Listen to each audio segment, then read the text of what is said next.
Hello and welcome back to another episode of Words with the Wise. Today I'm here with Chief Ransom with the Berklee College of Music in Massachusetts. Over 30 years in law enforcement, almost 34 years. Is that right? We were talking offline. Yes, Welcome, it feels like welcome a to the long show. time. Yes. So you've worked with municipalities and now campus policing. You're currently a campus chief. What's that like? Well, first, Jessica, thank you. I appreciate you having me on and to talk about leadership and wellness and that kind of stuff. I appreciate the opportunity. So, yeah, campus policing is definitely a little different than a municipality. I started off in El Paso, Texas, with the police department in El Paso, so I spent 21 years there. Ended up retiring, too young to retire. So the wife says it's time to go back and get another job. So we followed her here to Massachusetts, here in Boston, and applied probably, I want to say, to like 40 different agencies throughout Massachusetts. The Mass Maritime Academy down in the Cape was the only place that hired me. So I ended up, when we moved here, I ended up having a job on a campus. But it was really, it's a little different. It's kind of a paramilitary type of campus, so there wasn't it's closed off. There's one entrance and one exit, so it's very, very easy to get to and get off. But so there's not a whole lot of crime and things like that happen on the campus.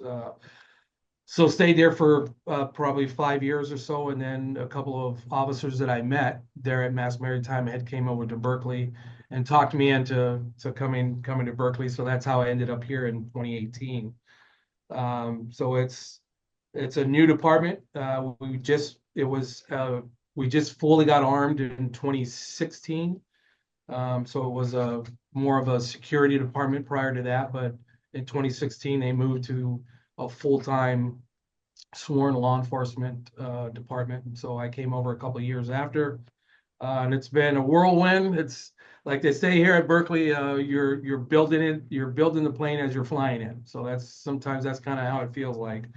So been at Berklee probably the last 8 years. It's been a wonderful opportunity. We have wonderful people here. Officers are great. It's I loved it because it was a challenge because you can kind of help develop and mold and build the department almost from scratch because it was barely 2 years old and there were still a lot of things that needed to be done. So it's been a great journey. It's tough. It definitely isn't easy, um, but it's been a great journey to say the least. Some of the difference between municipality and the campus policing. I think a lot of times it might be a little slower pace, just depending on how big the campus is and where it's located, whether it's in an urban area or down in maybe it's smaller city or smaller town, or it's in an urban environment or out in the boondocks. It kind of just depends. So it tends to be a little slower. I think one of the you still have the same type of calls for service, assaults and thefts and disturbances, suspicious people, those kind of things. We still have the same type of calls. Some agencies have the capability to do traffic stops. Some schools don't, just depending on what type of department and campus you are. But I think probably one of the most important things for me on campus policing is the ability to build relationships, because you see parents and students here for 4 years, 5 years, 6 years. It just depends how long they're here. Could get a master's, could continue their education. So it's nice to be able to build those relationships on one-on-one. You get to see them. You get to see that growth from when they first come to when they leave. So there are some minor differences like that. Some tend to be a little smaller departments. We have 26 total, and we're like right smack in the middle of Boston, downtown Boston. So it's definitely busy, but you do have a little bit of downtime, which I think allows for officers to get out and engage with the public, with the staff members, with faculty, students, and you have a little bit more time to do that. We're in the Back Bay area, so the community here is very involved. And kind of setting the direction of where we need to go and what we need to do as a police department. So they're vocal about that, and they're always involved. We love meeting with them as well. I think we have a great working relationship with the community here. Same goes with the campus students, faculty, and staff. I think have been great. Yeah, I love that you mentioned building relationships, and that's something that's different as you're able to see the same familiar faces for multiple Right. years at a time. Yeah, and it really is. And for me, I'm a big relationships kind of person anyway. I tend to want to stop talk and have a little bit deeper conversation with somebody when you come in contact with them. And I think being on a campus, you're able to do that. And I think you build those stronger connections over time. It's not easy. You have to get out there and do it. Um, but it's a close knit community that I think have you get those longer conversations, and you get to know the person more than just they're having a bad day. They need the officers there, and you say bye, and then you're off, and you may not see them again. With us, you get to see these kids grow up. So as it is in any college, some kids are here and have never left their hometown before. We have, I want to say, close to 40% international students. So policing is totally different than it might be in their communities or their countries. So just sitting and listening and trying to help people that have a different perspective and a different experience, I think is huge on a campus. And we relish in that opportunity to learn and get a different perspective of how people grew up and things like that. So I think it makes policing on our campus, it definitely makes it much more rich for sure. Something we talk about is community policing and how important that is to get out in the community. How has that differed from being in El Paso to now being on campus? Yeah, I think that one of the major differences is and I know and I think police departments have been doing community policing for centuries, for decades. I think there might be a little misperception about when it first came out. Usually what would happen, and I know our department in El Paso did it, you started a community policing unit. So there was only like 10 or 15 people, and they were spread out amongst the different regions in El Paso. And they were responsible for going out to the community, finding what's wrong, and doing those assessments of the areas and those kind of things. So that's kind of how that was my introduction into community policing. That's how it kind of was played out. But obviously over 3 decades now and being in a little different environment, community policing is something we do every day.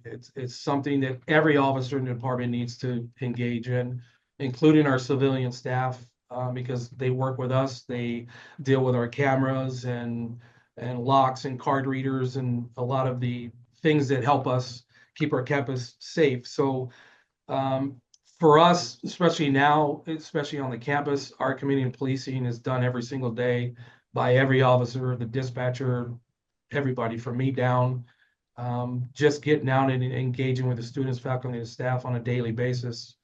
Something as simple as how we answer the phone can make a huge difference. So I think that's kind of the difference between how I was kind of introduced to community policing and how I think it's evolved, and how I think we need to get back to the real basics. It's just getting out and being involved in the community one-on-one and getting that interaction. Yeah.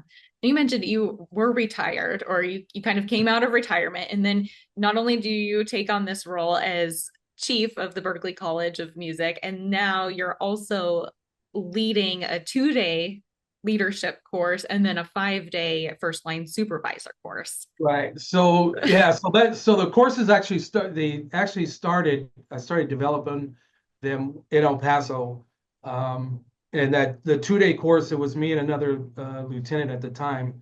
We were going through a formal education and our master's degree in leadership, strategic leadership. And we had talked about it together about trying to bring whatever we learned back to the department, because we thought that was important to gain that knowledge and experience and then pass it on. So we developed that 2-day course in El Paso, and I think it was one of the first leadership courses that were developed in-house by officers of that department. Typically, what you do is you go outside a department to find training like that. Um, and that kind of got the ball rolling on trying to be involved and develop and help teach the first line supervisors course, which is a 5-day course to newly promoted supervisors or sergeants, first line supervision. And so that's how I got involved with that as well. And we kind of tweaked it and added some courses and decided what we should be talking about or what we should be teaching and providing the first line supervisors. And it kind of just developed into kind of 2 or 3 different versions of the course. Mhm. So, and that's always a great thing because you get to see people that are just now getting promoted, and you try to pass on as much knowledge and wisdom as you can for the next generation. So that to me, that's probably one of my favorite things to do, honestly, is to teach and have those interaction with the officers. Yeah, definitely. Well, and you said community is one of something that's really big. So that I feel like the two go hand in hand. You're educating people every day. You do, and I think one helps the other because I know a lot of times, like a lot of people have, and I still do too. I still have a hard time a lot of times speaking in public because you don't know people. Hmm. But then once you get to know them, then your conversations, it become better. So I think the more you practice speaking, to community members, you get a little bit easier. You get, your communication gets better, and I think it plays out and the teaching side as well. And I think it's vice versa as well. So Yeah. um, if, it's just fun to do. I love doing it. Unfortunately, I just don't have the time at the moment to do as much as I want, but it's a great. I love doing it. They say if you're not loving what you're doing, it's not worth doing. You know, and it's funny because like almost 34 years now, and I think I feel the same way I did when I first started that I do now. Like it's still that passion and the love for our calling and our profession is still there. Um, I just not as quick and agile as I used to be, but Yeah.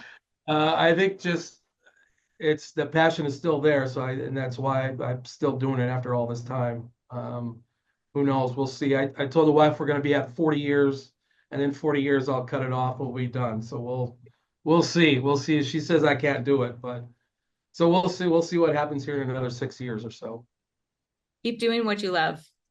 Oh yeah, absolutely, 100%. And part of that is part of the teaching and talking to the community, especially the teaching part, is passing that on because you have to have that passion. If you're going to be good at what you're going to do, you have to have the passion for it. And a lot of times you do have to reinvent yourself as time goes on, and find just different ways to kind of keep igniting that flame for you to love and continue to love your passion. So, the impact leadership has had on stress and burnout. How does strong leadership directly influence the wellness of an organization? How have you, Uh, and you said this has been a passion of yours. So, think like, right. yeah. Yeah, is that see, it's interesting because I know policing, we haven't always been at the forefront, or we've been so reluctant to change when especially or deal with mental health issues and burnout. And we always, growing up in the department, it was always, just push it down. We got to get to the next call. We got to deal with this, and then, that's it. And the next day, it's done again. You do the same thing over and over again. Um, so for me, strong leadership is recognizing the fact that officers in a career could probably have 2 to 3 to 400 major trauma, respond to major trauma incidents, which are, the usual typical citizen may have 10 to 15 to 20. Um, and we've over time have done nothing to help officers kind of deal with that. Um, so I've definitely evolved and gotten, especially in the position that I am now. I always swore that I would do whatever I could to help the officers that I'm responsible for. Um, so I think for the leadership um, component or perspective, is I think you need to seek to understand things first before you start acting and have a plan, um, understand, get feedback, those kind of things, have that dialogue, and then the action will come in developing some type of plan or program or initiative for the officers. Um, I think just recognizing the fact that we all come from different backgrounds and have different perspectives. Trauma for one person isn't going to necessarily impact me the same it would be somebody else. That's where seeking understanding comes into play.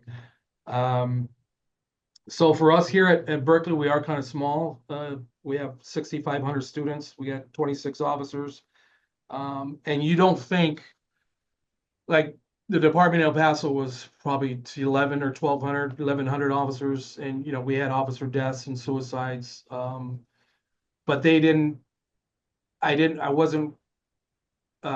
know them real well. I know who they were. They were an officer, they may not have been on my shift, but I know who they were, those kind of things. Yeah.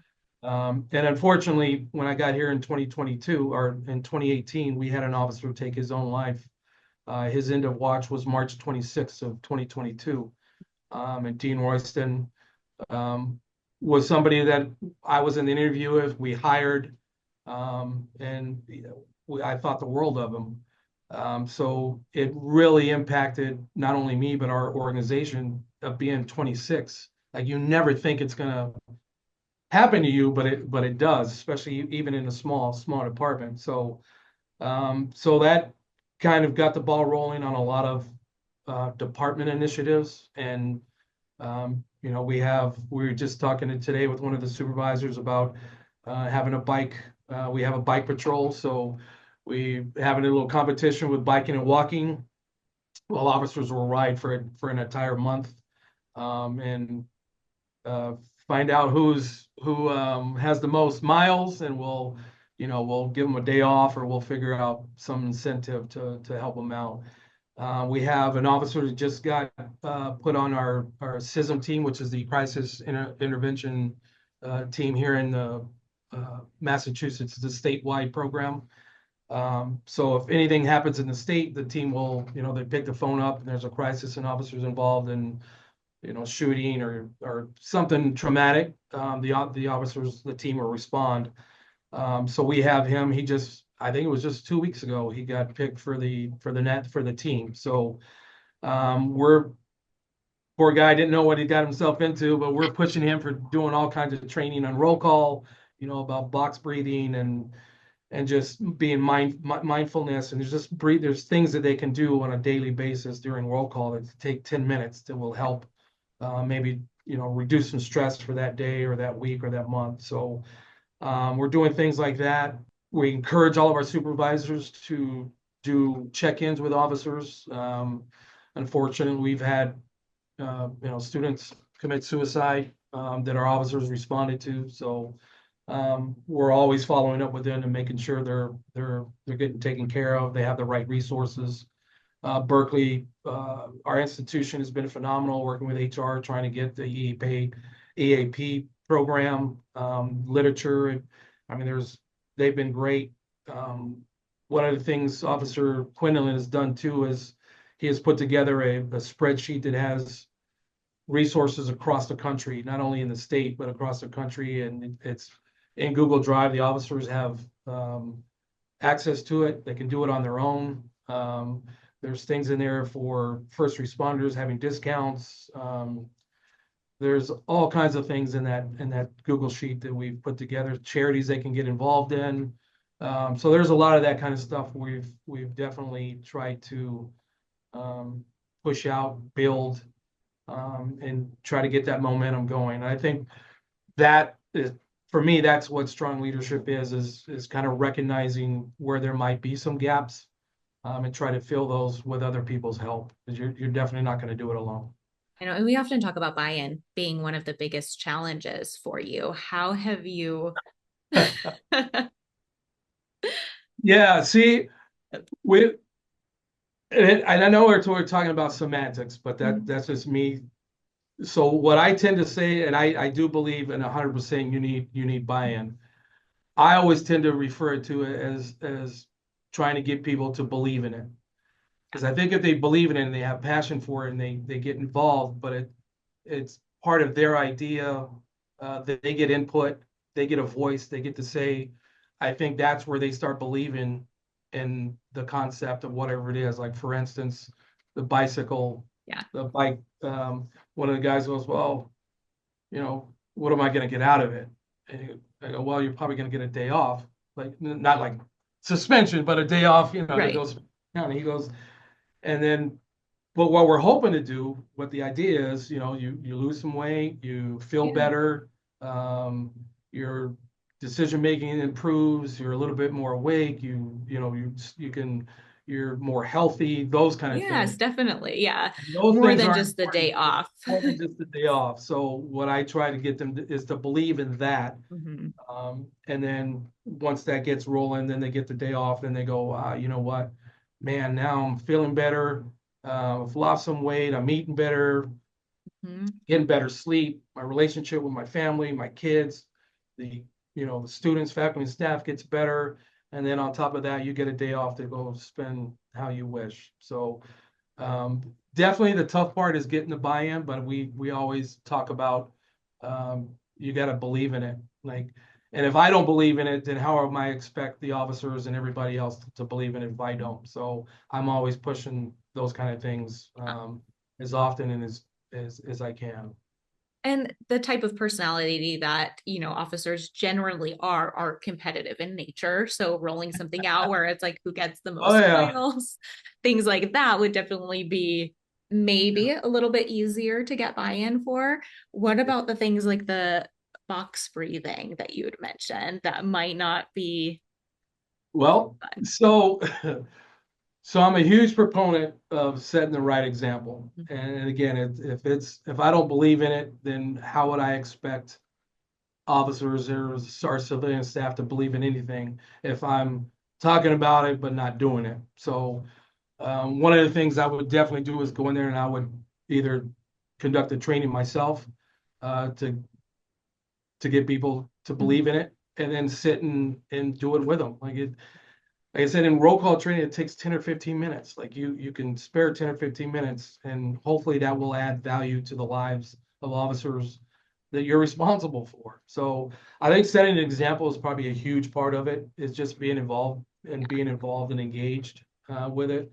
Um, uh, because what you just said is exactly true, because one of the supervisors says, and she goes, well, this is for the officers and the command staff, which is lieutenant here, it's lieutenants and above. So Yeah. I'm like, man, I haven't rode a bike in a long time, but I'm gonna have to get on a bike if I'm gonna get people to and set the example if I want people to really believe in what we're doing. And I think if you get that belief, you set the example, it's more sustainable over time and it doesn't just fade away like some gimmick. Yeah. And And it's about how you frame it too. Like, do you want to live longer? right. Who's going to say no to that? Absolutely. Absolutely. And that was why, when the officer, when he said, well, what do I get out of it? So that was kind of what I did, was reframed it to, well, what you're getting out of it is the benefit for you. Like I'm not getting anything out of it, but you are. Like you're getting all the benefit. And it's just like you said, just how you reframe it, and how you talk about it. Um, but it has to be talked about all the time. Like it can't be something I talk about today and tomorrow, and then 3 months from now, no one's heard me talk about it at all. Right. Um, Consistency. got to be consistent. Yes, absolutely. 100%. Yeah. Like you said, you've been passionate for this for years. I think it's important to understand everyone's why, and each why I might be a think, little different. right. And for me, I think and it's funny because one of my favorite books is Why by Simon Sinek. He Mhm. talks about start with a why. And before when I first started this career, we were just told, hey, go do this, and you're expected to do that. And of Mhm. course, we evolved over time, and people um, want to know why we're asking them to do something. And I think if you just take 2 minutes to explain the why, you get the belief in why they need to do it. And I think from a leadership perspective, just take a few extra minutes and explain the why. We didn't have to do that before, but you have to now, and that's just the nature of how policing has evolved. So um, I think explaining the why just is helps people believe in gives them a reason why to do it. Mhm. Yeah. Huge proponent on having a purpose, and a lot of that purpose is the why. Mhm. Like you said, you mentioned earlier, um, the passion. You have to have a purpose, and I think that fuels the passion of what you do. So, to me, that yeah, explaining the why is a huge component of that. And I think law enforcement as a whole probably hasn't done the best job of that over the years, but I think we're definitely getting better at doing that. And you teach the class to first line supervisors. What? So, Yeah. Yeah, and that's we what do talk yeah. about, yeah, we do talk about the why. We talk about Mhm. purpose.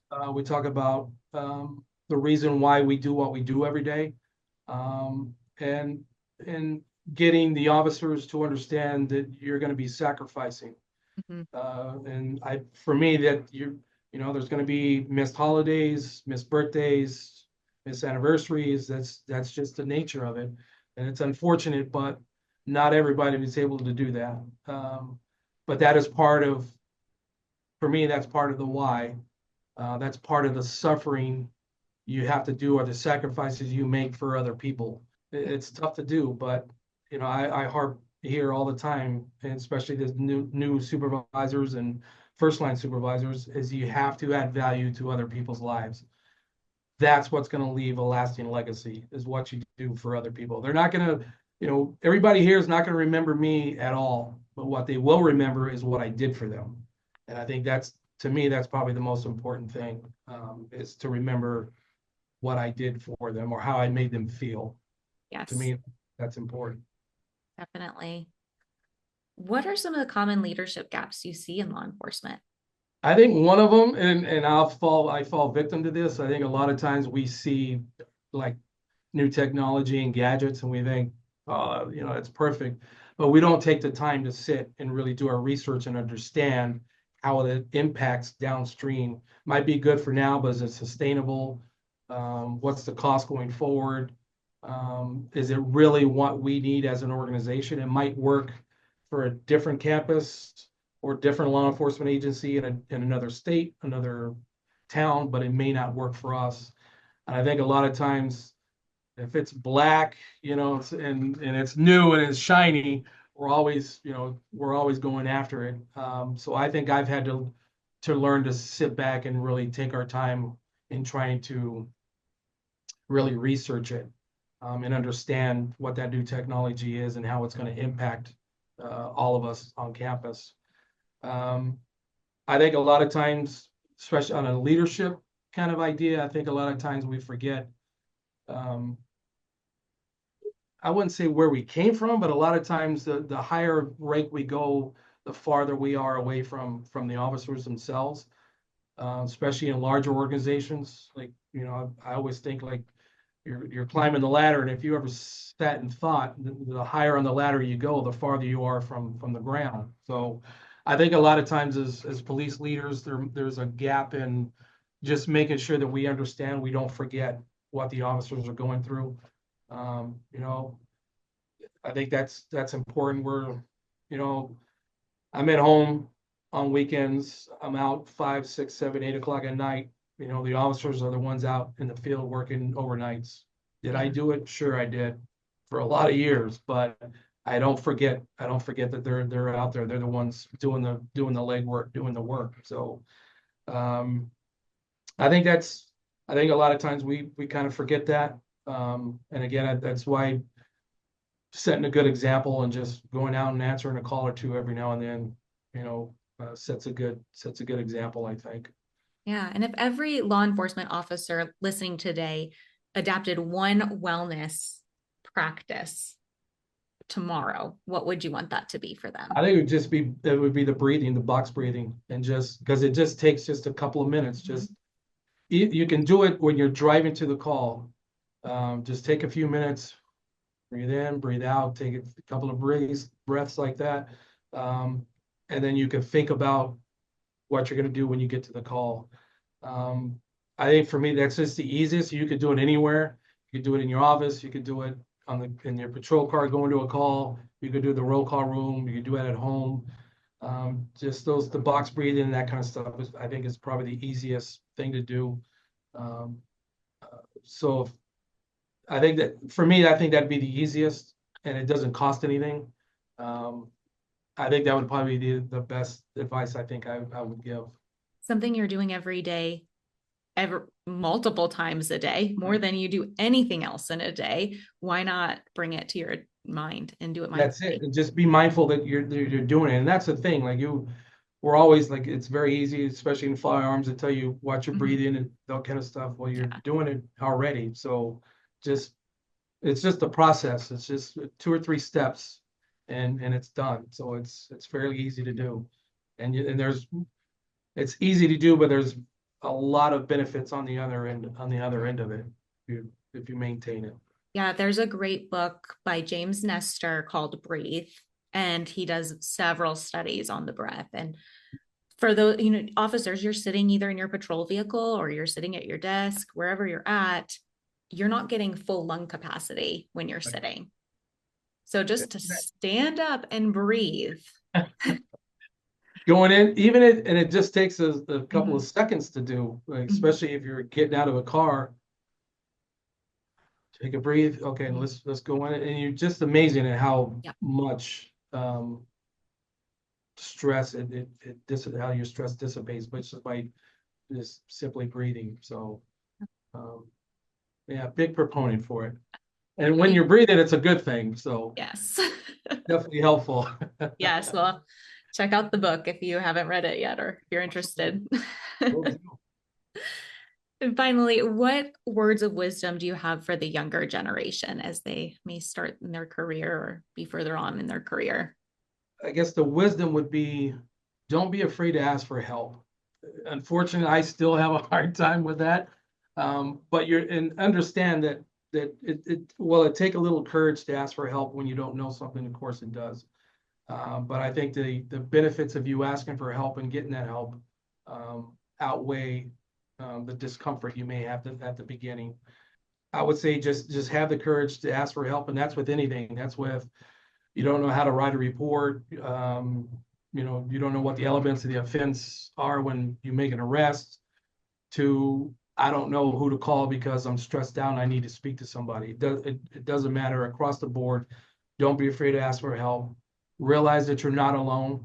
There are many organizations of people like you, Jess, and the organization you belong to, and other organizations and officers that have been there and done that are bending over backwards and do anything for you to help. You just got to have the courage to ask the question. I need some help. And I think for me that it's still kind of difficult because I always want to do everything on my own. Um, that's just how I grew up, I guess. But just that understanding, and it does feel really good when you ask for help and you're like, all right, I got that off my chest and I'm done. I don't have to worry about it, those kind of things. And it's tough to do in our profession, our calling is to ask for help, but because that's just for me, that just wasn't the way we grew up, but I understand the negative impacts of it. So I'm a huge proponent and I ask everybody who's out there, if you need the help is to find the courage to ask for help. You'll find it. You just got to ask. Thank you so much for being here, Chief Ransom. No, thank you. I appreciate it. Thank you for Yeah, having. you're welcome.